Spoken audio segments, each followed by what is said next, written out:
আমি আসলে প্রচুর সন্দেহবাতিক একজন মানুষ। এই জিনিসটা আমি নিজে আসলে কখনো বুঝতাম না। আমার মনে সেই খচখচানিটা থেকে যায়, মনে হয় যে সে আমার প্রতি লয়াল না। আমাকে যেভাবে কেয়ার করে, আমাকে যেভাবে লাভ করে, আমার সাথে যে রোমান্টিসিজম গুলো যায়, যে সময়গুলো যায়, সেই অংশগুলোই হয়তো বা সেই মেয়েটা পেয়েছে। হ্যাঁ, সর্ট অফ জেলাসি আপনার মধ্যে কাজ করে, যেটার উপরে ভিত্তি করে এই যে সন্দেহটা, এটা কিন্তু আসলে ভিত্তিহীন। এটার কোনো রকমের কোনো এভিডেন্স আপনার কাছে নাই। অ্যাজাম্পশনটাকে আমি আপার হ্যান্ড দিচ্ছি কিনা, আর যেটা আমার বাস্তবতা সেটাকে আমি আন্ডার এস্টিমেট করছি কিনা।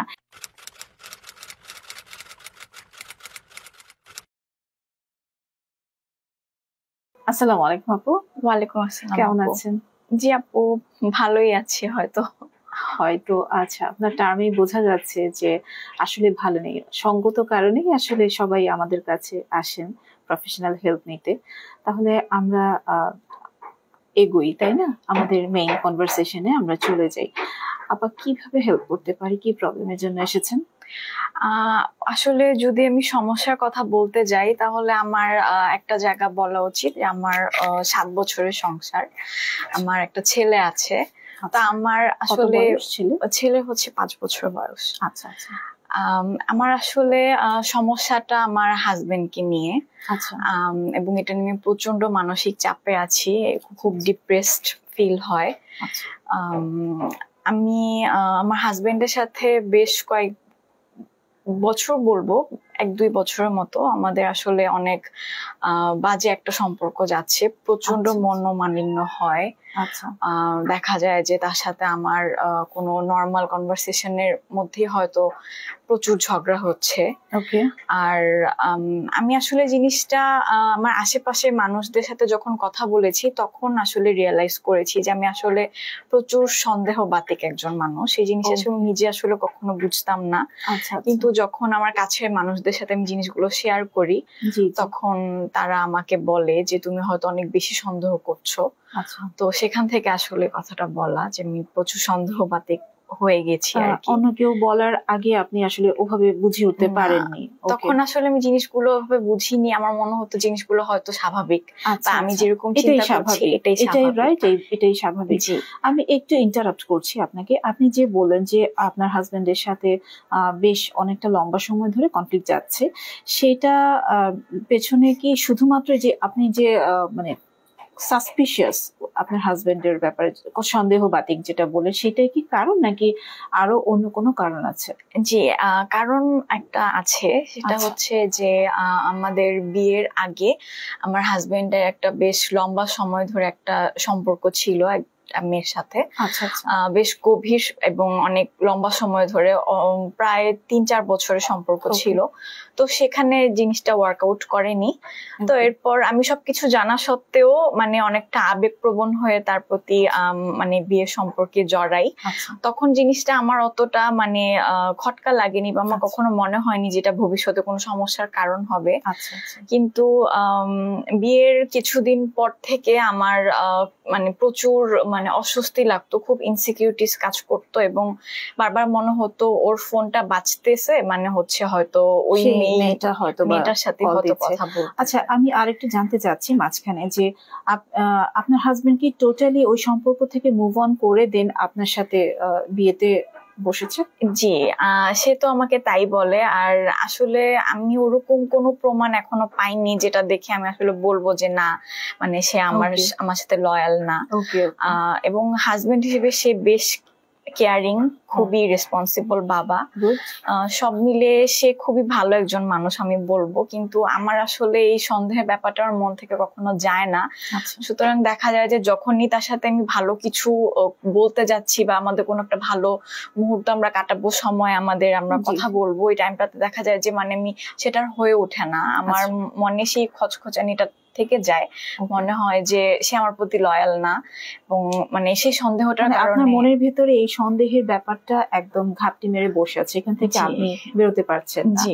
আচ্ছা, আপনার হাজবেন্ডের আচার আচরণ, চলাফেরা, বা আপনার প্রতি যে ওনার যে সমস্ত ধরনের আচার আচরণ, এটাতে কি আপনি কোনোভাবে কোনো রকমের ক্লু কি সত্যিকার অর্থে কি পেয়েছেন যে আপনার মনে হয় যে আপনার হাজবেন্ড ওই মেয়েটার সাথে এখনো ইনভলভড আছেন?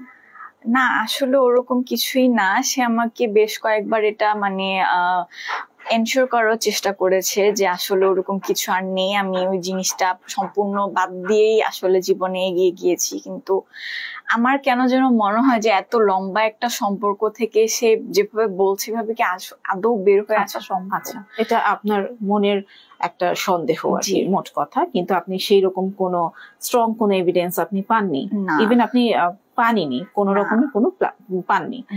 ওকে, আপনি বরাবরই কি অন্যদের ব্যাপারেও কি একটু সন্দেহপ্রবণ, মানে নেগেটিভ ভাবে চিন্তা করেন, এই প্রবণতা কি আপনার আছে, নাকি আপনি শুধু আপনার হাজবেন্ডের ব্যাপারেই সন্দেহপ্রবণ? এটা নিয়ে আসলে যদি চিন্তা করি তাহলে হয়তো বা জিনিসটা আমার মধ্যে আরো আগের থেকেই ছিল। কারণ আমি যখন কলেজে পড়ি বা ইউনিভার্সিটিতে পড়ি তখন আমার কাছের বন্ধু বান্ধবদের কাছ থেকে মাঝে মাঝে আমি এই জিনিসগুলো শুনতাম। তারা আমাকে বলতো যে তুই অনেক মানে সন্দেহ করিস বা তুই মানে সহজে কোনো কিছু বিশ্বাস করতে চাস না, সবকিছু মানে এভিডেন্স দিয়ে কেন তোকে দেখাতে হবে, এরকম একটা ব্যাপার। মানে আসলে তখন জিনিসটা অতটা আমি গুরুত্ব দিইনি, কারণ তখন তো ছোট ছিলাম, জিনিসগুলো অতটা মানে ম্যাটার করতো না। আপনার 7 বছরের বিবাহিত জীবনে এখনো যে আপনার মনে হচ্ছে যে আপনার হাজবেন্ড ওই মেয়েটার সাথে ইনভলভড, হ্যাঁ, এটার পেছনে কি আমি জানতে চাচ্ছি যে আপনার হাজবেন্ডের যে আপনার প্রতি যে একটা ইমোশনাল যে বন্ডিং, বা উনি যে আসলে আপনার প্রতি লয়াল, বা উনি আপনার ব্যাপারে পজিটিভ, হ্যাঁ, এই ব্যাপারগুলো উনি শো করে কিনা? আমি বলতে চাচ্ছি ইমোশনালি ওয়ার্মথ একটা মানে ভাইব ওনার মধ্যে কাজ করে কিনা, আপনি টের পান কিনা? জি, হ্যাঁ, উনি আমাকে এভাবে সব দিক থেকে সাপোর্ট করে, অ্যাসিওর করে, এবং ওই ওয়ার্ম ফিলিংটা আমি পাই। কিন্তু মানে আমার তখন মনে হয় কি যে মানে এটা কি সে ওই অ্যাফেয়ারটা ঢাকার জন্য করতেছে কিনা। আচ্ছা, আপনি কি আপনার বিয়ের আগে কারোর সাথে সম্পর্কে ছিলেন? জি না। আচ্ছা, ঠিক আছে। এন্ড আমি আরেকটু জানতে চাচ্ছি যে আপনার এই যে সন্দেহ প্রবণতার জন্য যে সম্পর্কের এখন একটা টানাপোড়েনের মধ্যে আপনি পড়ে গেছেন, যে কনফ্লিক্ট হচ্ছে, রেগুলার কনফ্লিক্ট হচ্ছে, এইটার ছাড়া আর কোনো কিছু কি হ্যাম্পার হচ্ছে কিনা আপনার? আর হ্যাঁ, মানে এই সম্পূর্ণ জিনিসটার কারণে আসলে আমি যা বুঝছি যে আমার মানে মানসিক স্বাস্থ্যের উপর খুব বাজে একটা প্রভাব পড়ছে, এবং আমি একজন মা হিসেবে মানে আমার সন্তানের প্রতি সেই দায়িত্বটা আমি হয়তো ঠিক মতো পালন করতে পারি না। কারণ একটা বিশাল ঝগড়া বা মনোমালিন্যর পরে আসলে আমার ওই মানে মন মানসিকতাটাই থাকে না আসলে যে আমি কিছু করব। আমার আসলে ওভারঅল পুরা জীবনটাই এই ব্যাপারটার উপর আসলে এফেক্টেড হয়ে যাচ্ছে আর কি। বুঝতে পেরেছি। এজন্য আমার মনে হচ্ছিল যে আমার আসলে হেল্প সিক করা উচিত। ডেফিনেটলি ইউ আর রাইট, এবং আপনি এখন রাইট ট্র্যাকই আছেন। আমি এখন আপনাকে কয়েকটা কথা বলি, হ্যাঁ। আমি আপনার সাইকিয়াট্রিস্ট, আমি তো আপনার ওষুধ দিব, আপনার কিছু ওষুধ লাগবে, পাশাপাশি আপনার কাউন্সেলিংও লাগবে। তো কাউন্সেলিং এর একটা শর্ট পোর্শন আমি আপনার সাথে এখন স্টার্ট করব। অ্যান্ড আমি যদি প্রথম থেকে বলি যে আপনি মেনশন করেছেন যে আপনার দুশ্চিন্তাগ্রস্ত থাকেন সব সময়, এবং মেইন টপিকটাই হচ্ছে যে হাজবেন্ড আপনার প্রতি কি লয়াল নাকি লয়াল না, এই ব্যাপারটা নিয়ে আপনি সারাক্ষণ প্রিঅকুপাইড থাকেন, এবং এই কারণে খুব ফ্রাস্ট্রেটেড হয়ে আছেন। আপনার হাজবেন্ডের সাথে আপনার রেগুলার কনফ্লিক্ট হচ্ছে এই ইস্যুটাকে নিয়ে। আপনি কি এক্সপ্রেস করেছেন আপনার হাজবেন্ডকে কখনো যে মানে এই ব্যাপারটাকে কেন্দ্র করেই আসলে আপনি এইভাবে আউটবার্স্ট হয়ে যাচ্ছেন, নাকি আপনি চেপে রাখেন? না, এটা আসলে বলা হয়নি, কারণ প্রথমত আমি যেহেতু কোনো কিছু তার এগেইনস্টে খুঁজে পাইনি, এটা আসলে আমি কি বেসিসে বলবো। ওকে, ঠিক আছে, গুড। তাহলে এবং আপনি আরেকটা জিনিস বলেছেন যে আপনি সবসময় হলো যে এই যে হাজবেন্ডের এই ব্যাপারটা নিয়ে আপনি খুব মানে খারাপ ফিল করেন, আর আপনার হাজবেন্ডের বেটার একটা অংশ আপনি বলেছেন যে উনি দায়িত্বশীল এবং কেয়ারিং, তাই না? কেয়ারিং, আর হলো যে আপনার এই কারণে আপনার যাবতীয় যে আপনার কাজকর্ম, আপনার সম্পর্কগুলো বা বাচ্চা মানে চাইল্ড রিয়ারিং প্র্যাকটিসটা, সেটাও আসলে হেলদি হচ্ছে না। এই হচ্ছে ওভারঅল যে সিনারিওটা আপনার, এটা আমি সামারাইজ করলাম। যেটা আমি বলবো কি জাপা, যে দেখেন যে আমি কয়েকটা কোশ্চেন করব আপনাকে, দেন আমরা আসলে এই কোশ্চেনের থ্রুতেই আমরা কাউন্সেলিংটা প্রথম অংশটা আমরা আসলে কভার করব। এই যে আপনি যে দুশ্চিন্তাগুলো করছেন, হ্যাঁ, এই যে আপনি সন্দেহটা করছেন, আপনাকে একটু বলেন তো যে এইটা কি আসলে একটা অ্যাজাম্পশন নাকি এটা একটা দৃঢ় ভ্রান্ত বিশ্বাস? আমার মনে হয় জিনিসটা আমি হয়তো অনেকটা অ্যাজিউমই করে নিচ্ছি, কারণ আমি তার মধ্যে আসলে এরকম কোন আচরণ আমি কখনো দেখিনি যেটার উপর বেস করে আসলে আমি মানে সন্দেহ করব। আমি আসলে চেষ্টা করেছি জিনিসটা মানে মাথা থেকে ঝেড়ে ফেলার, যে আমি মানে জিনিসটা নিয়ে ঝগড়া করব না বা সন্দেহ করব না, কিন্তু জিনিসটা কেন যেন মাথা থেকে যায় না। তাহলে হচ্ছে যে আপনার কোয়েশ্চেনের অ্যান্সারটা আপনি মাথায় নোট করে রাখেন যে এটা হচ্ছে আপনার শুধুমাত্র একটা ধারণা, তাই না? একটা কল্পনা, এটা একটা ধারণা যে আপনি এইভাবে চিন্তা করছেন যে আমাকে যেভাবে কেয়ার করে, আমাকে যেভাবে লাভ করে, আমার সাথে যে রোমান্টিসিজম গুলো যায়, যে সময়গুলো যায়, সেই অংশগুলোই হয়তো বা সেই মেয়েটা পেয়েছে। হ্যাঁ, সর্ট অফ জেলাসি আপনার মধ্যে কাজ করে, এখান থেকে চলে এসছে। আপনি ওই ভাগটা নিতে পারছেন না। আসলে কিন্তু এটা ভাগ হয়ে এখন যাচ্ছে না। উনি কিন্তু, আপনি বলেছেন উনি টোটালি মুভ অন করে ফেলেছে, তারপরে উনি আপনার সাথে বিয়েতে জড়িয়েছে। তাহলে এটা আপনি যে, আমি যে কোয়েশ্চেনটা করলাম এটাকে আমরা থট চ্যালেঞ্জ বলি। থট চ্যালেঞ্জ অনেক মানে বড় একটা টার্ম, আমব্রেলা একটা টার্ম, এখানে অনেকগুলো মানে অপশন থাকে, ধাপ থাকে। তাহলে থট চ্যালেঞ্জের একটা জিনিস আমি আপনাকে আপনার ব্রেইন স্টর্মিং করলাম যে এটা কি আপনার অ্যাজাম্পশন নাকি হচ্ছে এটা মানে একদম দৃঢ় ভ্রান্ত বিশ্বাস। আপনি কিন্তু আপনাকে অ্যান্সার দিলেন, তাহলে এটা আপনি নোট করে রাখেন আপনার মাথার মধ্যে। ওকে, তাহলে দেখেন যে এই যে এটাকে কেন্দ্র করে আপনি অনেক ফ্রাস্ট্রেটেড হয়ে আছেন, এটা কিন্তু সেলফ মেড না, এই ফ্রাস্ট্রেশনটা। এই যে আপনি এই ওয়েতে যে সন্দেহ করছেন, এটা কি আপনি অন্য কোনো ওয়েতে ভাবতে পারতেন কিনা? উনি একজন প্রফেশনাল মানুষ, ওনার তো ডিফারেন্ট কলিগ ফোন করবেই, তার মধ্যে মেল ফিমেল তো থাকবেই। হ্যাঁ, আপনি হয়তো বা ইনসিকিউর ফিল করছেন যে হয়তো বা সেই মেয়েটাই, হ্যাঁ, লুকিয়ে লুকিয়ে অন্য পরিচয়ে করছে, কল করছে। হ্যাঁ, এইভাবে আপনি চিন্তা করছেন। এই যে চিন্তাগুলো, হ্যাঁ, এইটা কিন্তু ঘুরে ফিরে কিন্তু আপনাকেই কিন্তু আসলে মর্মাহত করছে। আপনিই কিন্তু এই চিন্তাগুলোর জন্য একদম ভেঙে চলে যাচ্ছেন ভেতরে ভেতরে। নট অনলি দ্যাট, আপনি এটাকে কেন্দ্র করে আপনার হাজবেন্ডের সাথে কনফ্লিক্টে জড়িয়ে যাচ্ছেন। আপনি কি এটা চিন্তা করেছেন যে এইটার অ্যাপ্রোচটা যে আপনি এই যে রুড হয়ে যে ওনার সাথে অ্যাপ্রোচটা করছেন, আনহেলদি পরিবেশ করে ফেলছেন। একটা মানুষ সারাদিন খেটে ঘরে ফিরে কিন্তু শান্তির জন্য, তাই না? ওয়াইফ কিন্তু খুব শান্তির একটা অংশ, বা একটা আদরের একটা জায়গা, ভালোবাসার জায়গা, সম্মান শ্রদ্ধা সবকিছুই বলেন। হ্যাঁ, অনেক বড় একটা কিন্তু সম্পর্ক, তাই না, হাজবেন্ড ওয়াইফের সম্পর্কটা।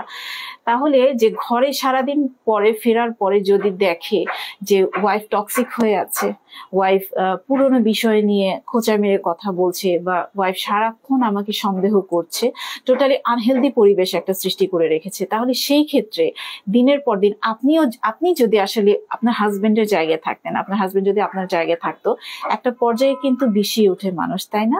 তখন কিন্তু আপনাকে অ্যাভয়েড করতে থাকবে যে আমি বাসায় গেলেই তো আমার সাথে কনফ্লিক্ট শুরু করে ফেলে, তাহলে আমি আরেকটু দেরি করে যাই। আমি অন্য একজন ক্লায়েন্টের কথা বলতে পারি, সে কতটুকু টক্সিসিটির মধ্যে থাকলে, কতটুকু আতঙ্ক বিরাজ করলে উনি মনে করে কি যে রাস্তায় জ্যাম পড়েছে, এটাই ভালো হয়েছে, যতক্ষণ জ্যামে থাকবো ততক্ষণই আমি ভালো থাকবো। তাহলে দেখেন যে এই যে ভীতিটা ওনাকে কোথায় নিয়ে গেছে, যেখানে মানুষ টায়ার্ড হওয়ার পরে চিন্তা করে আমি বাসায় যাব, ফ্রেশ হব, ফ্যামিলি মেম্বারের সাথে সময় কাটাবো, এবং হচ্ছে আমি রেস্ট নেব কখন, আমি আমার পিঠটা এলিয়ে দিব কখন, তাই না? সেই ক্ষেত্রে সেই টায়ার্ড মানুষটা চিন্তা করে কি যে রাস্তায় যতক্ষণ জ্যাম থাকবে ততক্ষণই আমি ভালো থাকবো। এটাই কিন্তু হিউম্যান সাইকোলজি। মানুষ কিন্তু আসলে সবসময় প্লেজার সিক করে, এবং কাছের মানুষের কাছ থেকে প্লেজার সিক করে। এখন সেই ক্ষেত্রে যদি আপনি ঘরে আসার পরপরই যদি এই ধরনের ইস্যুগুলো নিয়ে সারাক্ষণ যদি কনফ্লিক্ট করতে থাকেন, একটা আনহেলদি পরিবেশ সৃষ্টি করে রাখেন, তাহলে আপনার হাজবেন্ড ডেফিনেটলি প্রথমে অ্যাভয়েডিং টেন্ডেন্সিটা ডেভেলপ করবে, তারপরে আপনাকে অ্যাভয়েড তো করবে, আপনাকে অপছন্দের তালিকার মধ্যে কিন্তু আপনি ঢুকে যাবেন আস্তে আস্তে, যেটা আপনি নিজেও টের পাবেন না, রাইট? তাহলে এইটা এখন আপনার কি মনে হচ্ছে যে এটাকে অন্য কোনো ভাবে ভাবা যায় কিনা? হ্যাঁ, ওকে, থ্যাংক ইউ। তারপরে হচ্ছে যে আপনি এটা একটু বলেছেন যে আপনি মানে অল্পতে রেগে যান, আপনি একটু সেন্সিটিভ টাইপের মানুষ। এই জায়গাটার ক্ষেত্রে আমি পেছনের কথাগুলো আসলে কোরিলেট করে বলতে চাচ্ছি যে এটা কিন্তু দেখেন, আপনি ঘরের কাজে কিন্তু অনেক ব্যস্ত থাকেন, অনেক টায়ার্ড থাকেন। হ্যাঁ, ডেফিনেটলি আপনার মধ্যেও একটা ইরিটেবিলিটি কাজ করতে পারে, কিন্তু আসলে দিন শেষে কিন্তু নিজের মানুষগুলোকে নিয়েই কিন্তু মানুষ ভালো থাকতে চায়। তাহলে সেই ক্ষেত্রে আপনার কি করণীয় যে আপনি যেটার উপরে ভিত্তি করে এই যে সন্দেহটা, এটা কিন্তু আসলে ভিত্তিহীন, এটার কোনো রকমের কোনো এভিডেন্স আপনার কাছে নাই। আপনি নিজেই বলছেন আপনার হাজবেন্ড কেয়ারিং আপনার প্রতি, তাই না? এবং ওই রকম কোনো কিছু প্রমাণ তো দূরের কথা, ওইরকম কোনো কিছু ক্লুই আপনি পাননি। একটা সম্পর্ক, এটা মনে রাখবে আপা সব সময়, যে উনি কিন্তু ওই সম্পর্কটা থেকে মুভ অন করে আপনার সাথে উনি সম্পর্কে এসেছে। তার মানে ওই সম্পর্কটা কিন্তু সুন্দরভাবে শেষ হয়নি। সুন্দরভাবে শেষ হলে কিন্তু ওই সম্পর্কটা ওনাকে টানতো। নিশ্চয়ই ওই সম্পর্কের মধ্যে ডেফিনেটলি কোনো টক্সিসিটি বা এমন কোনো খারাপ লাগা ছিল যার কারণে উনি ওই সম্পর্কটা থেকে বের হতে বাধ্য হয়েছে। এইটাকে আপনি পিক করে, এই জিনিসটাকে পিক করে এই হেলদি অ্যাজাম্পশনটা আপনি নেন। এটা হেলদি বলছি এই কারণে যে এটা আপনার মাইন্ডটাকে টোটালি চেঞ্জ করে নিতে এটা আপনাকে হেল্প করবে, রাইট? তারপরে হলো যে আপনি বলেছেন যে আপনার বাচ্চাকে আপনি টেক কেয়ার করতে পারছেন না এবং আপনার শরীর ভালো লাগে না, আদার্স সো অন, আপনি যেগুলো বললেন আর কি। যে এই যে দেখেন যে আপনি আপনার এই ডিপ্রেশন, আপনার সন্দেহটা আপনাকে কোথায় নিয়ে যাচ্ছে। আপনার এখান থেকে আপনার ডিপ্রেশন হচ্ছে, এখান থেকে আপনার ম্যারিটাল কনফ্লিক্টটা হচ্ছে, আপনার হাজবেন্ডের সাথে আপনার দূরত্ব হয়ে যাচ্ছে, দুইজনে খিটখিটে হয়ে যাচ্ছেন, ফ্যামিলি লাইফটা আনহেলদি হয়ে পড়েছে, আপনার বাচ্চাটা মানে বাচ্চাটাকে ঠিক মতো টেক কেয়ার করতে পারছেন না। And the important thing is যে বাচ্চাটা একটা টক্সিক পরিবেশ দেখে বড় হচ্ছে। একটা বাচ্চা কিন্তু মোমের দলার মতো, তাকে আমরা যেই ধরনের শেপিংটা দিব সেই শেপটাই কিন্তু বাচ্চাটা নিবে তার পার্সোনালিটি গঠনের ক্ষেত্রে। তাহলে যে এই যে বাচ্চাটা ছোট থেকে দেখছে কি কেউ কাউকে সম্মান করছে না, কেউ সবাই সবার সাথে ঝগড়া করছে, অসম্মান করছে, এই জিনিসটাই কিন্তু ওর মাথায় কিন্তু ঢুকে যাবে। সে কিন্তু বাহিরে যখন যাবে, বাহিরের জগতে তাকে যেতেই হবে, নিশ্চয়ই তাকে স্কুলে দিয়েছেন, সেও কিন্তু মানুষকে অসম্মান করবে। তাহলে আপনি দেখেন যে এই একটা সামান্য একটা সন্দেহ প্রবণতা যেটা ভিত্তিহীন, এটাকে কেন্দ্র করে আপনি কোথায় এসে আজকে দাঁড়িয়েছেন। এখন আপনাকে প্রফেশনাল হেল্প নিতে আজকে আসতে হয়েছে এবং ভেতর ভেতর কিন্তু আপনি দুমড়ে মুচড়ে গেছেন, কারো কিন্তু কিছু হয়নি, আসলে সত্যি কথা।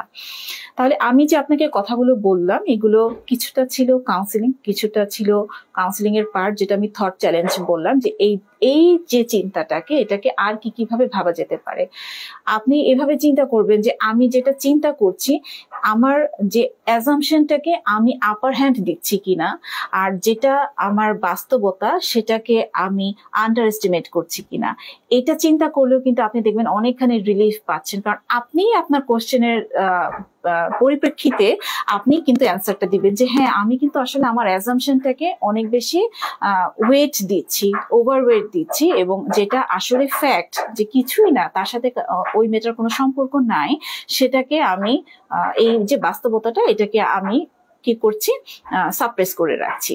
তাহলে কোন বিষয়টা যে আপনার চিন্তার ধরনটাই কিন্তু আপনাকে আসলে কষ্ট দিচ্ছে। তো আমি আপনার কাছে এইটুকু জানতে চাচ্ছি যে এই যে আমি থট চ্যালেঞ্জের ব্যাপারগুলো বললাম, বা এই থটটাকে কি কি ভাবে কি হেলদি ওয়েতে চিন্তা করা যেতে পারে, কিছুটা ইনপুট দেওয়ার আমি চেষ্টা করেছি। আপনার কি মনে হয় যে আপনি আপনার এখন চিন্তা ভাবনায় কোনো পরিবর্তন এইটুকু কথা দিয়ে আসতে পারে বলে মনে হয়? আমি আসলে আপনার কথা শুনে আমার মনে হচ্ছে যে জিনিসগুলো আসলে আমি এভাবে কখনো চিন্তা করে দেখিনি। এটা আসলে অনেকটা মানে আই ওপেনিং ব্যাপারটা, মানে এই ওয়েতে আসলে আমি কখনো চিন্তা করিনি। তো অবশ্যই এটা একটু হেল্পফুল আমার জন্য, অবশ্যই এটাই মনে করছি। Thank you so much. আমি এটা জেনে খুব খুশি হলাম যে যদিও কাউন্সিলিং এর ব্যাপারটা ধাপে ধাপে যাবে, কয়েকটা সেশনেই যাবে নিয়ম মাফিক, এবং ওষুধও আপনাকে খেতে হবে, কিন্তু কিছুটা হলেও আপনার থটের জায়গাটাতে আমি পৌঁছাতে পেরেছি। আপনি যেহেতু বলছেন যে আই ওপেনিং এর ব্যাপারটা এসেছে, এটা আমি বলবো আমাদের দুইজনের জন্যই এটা পজিটিভ সিগন্যাল যে আমি আশা করি যে আমাদের ট্রিটমেন্টটা সার্থক হবে শেষে। এই আর কি। আপনাকে অসংখ্য ধন্যবাদ আমার কাছে প্রফেশনাল হেল্প নিতে আসার জন্য। আমি আমার সর্বোচ্চ দিয়ে আপনাকে হেল্প করার চেষ্টা করব। আপু, আপনাকেও ধন্যবাদ।